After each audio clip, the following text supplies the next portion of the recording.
अस्सलाम वालेकुम। तो दोस्तों, जैसा कि आप जानते हैं कि ये दौर है टेक्नोलॉजी का। तो टेक्नोलॉजी के मैदान के अंदर जिन ममालिक ने तरक्की की है वो पिछले कुछ ही अर्जे के दौरान काफ़ी ज़्यादा आगे बढ़ चुके हैं। आज अगर उन्हें देखा जाए तो टेक्नोलॉजी के मैदान के अंदर वो सबसे आगे नज़र आते हैं और पूरी दुनिया के अंदर उनकी मोशतें भी मजबूत समझी जाती हैं। यानी अगर कोई टेक्नोलॉजी के मैदान के अंदर आगे बढ़ जाता है तो वो खुद को मजबूत कर लेता है। तो खैर दोस्तों, पाकिस्तान भी अब आहिस्ता आहिस्ता इसी की जानिब गामज़न है। और पाकिस्तान के अंदर आपको पता है, आज भी देखा जाए तो दुनिया की बड़ी बड़ी टेक जाइंट कंपनीज़ के ऑफिस मौजूद नहीं, तो काफ़ी ज़्यादा मुश्किलात भी पेश करनी पड़ती हैं पाकिस्तान को। और काफ़ी दुनिया से हम पीछे भी नज़र आते हैं। अभी मैंने पीछे आपको खबर दी जिसमें मैंने आपको बताया कि अमेज़ॉन ऑफिशियली पाकिस्तान के अंदर एंटर होने जा रही है और अपनी कुछ वेब सर्विसेज को वो पाकिस्तान के अंदर लॉन्च करने जा रही हैं। तो ये पाकिस्तान के लिहाज से काफ़ी बड़ी डेवलपमेंट हुई थी, काफ़ी बड़ी खबर थी जो मैंने आपसे शेयर की। और ये आपको याद होना चाहिए कि इससे पहले ऐसी कोई भी खबर हमारे सामने आ नहीं सकी। इसके अलावा पाकिस्तान पेपाल को चाहता है कि वो पाकिस्तान आ जाए ताकि ऑनलाइन जो पेमेंट वगैरह का मसला पाकिस्तानियों को रहता है वो हल हो जाए। इसके अलावा यूट्यूब का ऑफिस, गूगल ऑफिस, इसी तरह और भी बड़ी बड़ी टेक कंपनीज के ऑफिस पाकिस्तान चाहता है कि पाकिस्तान के अंदर कम अज़ कम आ जाएं। अब दोस्तों, ये तो एक बात होगी कि पूरी दुनिया के अंदर क्योंकि ये कंपनीज काम करती हैं और काफ़ी ज़्यादा फेमस है, इनका बिजनेस बहुत ज़्यादा होता है, तो इसलिए पाकिस्तान ये चाहता है कि ये कंपनीज पाकिस्तान के अंदर आ जाएं। जबकि पूरी दुनिया के अंदर ये भी देखा गया कि उनकी अपनी कंपनीज, उनके अपने आप कहने के एक जो टेक कंपनीज हैं वो काफ़ी ग्रो कर रही हैं पूरी दुनिया के अंदर। स्पेशली अगर चाइना और इंडिया को देख लिया जाए तो दोनों हमारे हमसाए के अंदर ही पाई जाती हैं, तो दोनों काफ़ी ग्रो करते हुए नज़र आ रही हैं। चाइना तो खैर आपको पता है कि बहुत ज़्यादा अमेरिका को मुकाबला देता हुआ नज़र आ रहा है, लेकिन इंडिया को भी अगर देख लिया जाए तो इंडिया में भी अरबों डॉलर की इनकम इन एप्लीकेशंस के ज़रिए, इन टेक्नोलॉजी की कंपनीज के ज़रिए पैदा हो रही है।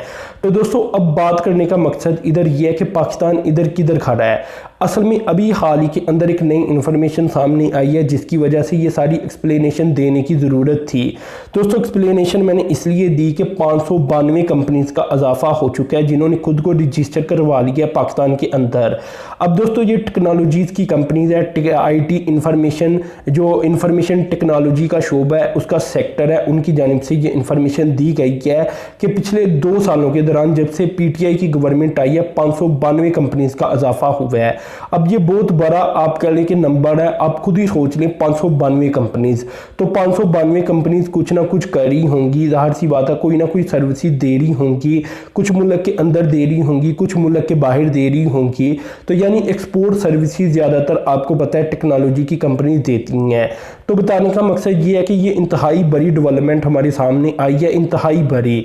अब दोस्तों, इसमें जो फिगर मेरे सामने मौजूद है वो भी मैं आपसे शेयर कर देता हूँ, और ये ऑफिशियल फिगर है IT सेक्टर का। 30 जून 2018 तक टोटल कंपनी जो रजिस्टर्ड थी IT सेक्टर के अंदर ये थी कोई 1762। इसके बाद दोस्तों, अगर देखा जाए 30 जून 2020 तक यानी सिर्फ 2 सालों के दौरान इन कंपनीज की तादाद हो गई 2354, यानी 592 कंपनीज का इजाफा हुआ और ये एक रिकॉर्ड कायम हो गया। तो आप जरा खुद ही अंदाजा लगाएं कि स्पीड कितनी ज्यादा तेज हो चुकी है। अगर पाकिस्तान इसी तरह आगे बढ़ता रहा, IT कंपनीज रजिस्टर होती रही और इनमें से कुछ ऐसी कंपनीज भी पाकिस्तान की सामने आ गई जो कि बड़ी कंपनीज बन गई, बड़े ब्रांड बन गए, तो पाकिस्तान में IT का आप कहने के एक पाकिस्तान हब बन जाएगा। आज अगर इंडिया को देखा जाए तो इंडिया में बहुत सारी IT कंपनीज अरबों डॉलर मालियत की बन चुकी हैं। तो इंशाल्लाह पाकिस्तान के अंदर भी ऐसा वक्त आ सकता है, क्योंकि एक बड़ी तादाद के अंदर IT कंपनीज खुद को रजिस्टर करवा रही हैं, यकीनन वो कोई ना कोई सर्विसेज दे रहे होंगे। तो इंशाल्लाह ऐसा लगता है कि पाकिस्तान का भी फ्यूचर इस मामले में काफ़ी ब्राइट होगा। तो ये काफ़ी अहम तरीन मालूमात थी जो ओवरऑल मैंने आपसे शेयर की। और अगर एक्सपोर्ट की बात की जाए, जिसमें आपको पता है कि एक तो कॉल सेंटर की एक्सपोर्ट आ जाती है और इसके अलावा भी और चीज़ों की एक्सपोर्ट होती है IT सेक्टर के अंदर। इन्हें कंबाइन कर लिया जाए तो ये भी अब 1 अरब डॉलर से तजावुज़ कर चुकी है गालबन, जबकि ये कभी किसी ज़माने में पिछले साल अगर देखा जाए तो ये 800 से 900 मिलियन के दरमियान होती थी। यानी एक्सपोर्ट में भी इजाफा सामने आ रहा है, सिर्फ कंपनीज में इजाफा सामने नहीं आ रहा। तो बताने का मकसद ये है कि चलें इंडिया बहुत आगे निकल चुका है, लेकिन कोई नहीं, हमारी जो ग्रोथ है वो आज भी 20% या इससे ज़्यादा नज़र आती है। तो फ्यूचर इंशाल्लाह बहुत तेज़ी के साथ पाकिस्तान का बिल्ड होगा इस मामले के अंदर। बस पाकिस्तान की गवर्नमेंट को चाहिए कि ज़्यादा से ज़्यादा अच्छी पॉलिसीज़ इस शोबे के लिए बनाए। तो दोस्तों ये मालूमात मैंने आपसे शेयर की, बड़ी कमाल की मालूमात थी मेरी नज़र के अंदर। तो आपने चैनल को सब्सक्राइब कर देना, साथ में जो बेल के आइकान पर क्लिक कर देना। अब तक के लिए इतना ही था। अल्लाह हाफ़िज़।